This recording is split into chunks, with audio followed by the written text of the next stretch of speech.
get to an update now on migrants being bused to D.C. Hundreds of migrants are still arriving by the day from Texas and Arizona. Now, last week, the D.C. Council asked the mayor to use some of the city's funds to help, and she addressed that request yesterday. Jess Arnold has been following this story for us, and Jess joins us live from Union Station, where the families arrive almost daily. And Jess, these organizations helping, they've been calling for help from D.C. for weeks. Absolutely, with lists of demands for more funding and more staffing, and that's a call that members of the D.C. Council echoed last week. Now, Mayor Bowser, as you mentioned, spoke on this yesterday, saying that she does not intend to use district funds to meet those demands. We're dealing with a federal issue that the District of Columbia won't be able to bear. So it requires the federal response. We know that they're getting on buses, I think sometimes under false pretenses, traveling across the country to go to other places. So the federal government is handling the response through a FEMA grant.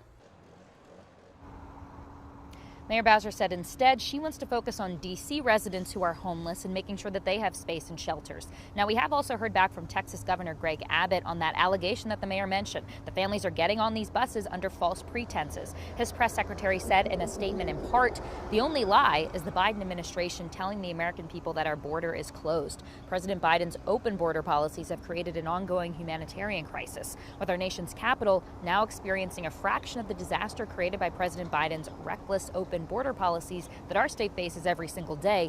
Maybe he'll finally do his job and secure the border. Again, that is coming from Texas Governor Greg Abbott's press secretary, and it's a call that many Republicans have sounded. The president recently did meet with the Mexican president last week to discuss solutions. Now, as to the grant that Mayor Bowser mentioned, the organizations we've been speaking with say yes, they got it, but as groups work to staff up and find more space for these families, they're really drowning in that influx. Now, a lot of the families that we spoke with who are arriving here at Union Station did tell our team that they do want to go other places, but one of the organizations that received that grant said that it only allows for about 30% of those migrants who are coming in to receive travel expenses. So other organizations have actually been funding the majority of those travel funds. Now, I do have a happy update that I want to share with you all this morning. We introduced you to a couple that had traveled from Cuba. They've been staying with a host here in the DMV for about 2 months now. The young woman was pregnant, and I'm just told that this morning she is in the hospital working to have that baby. So hopefully all goes smoothly,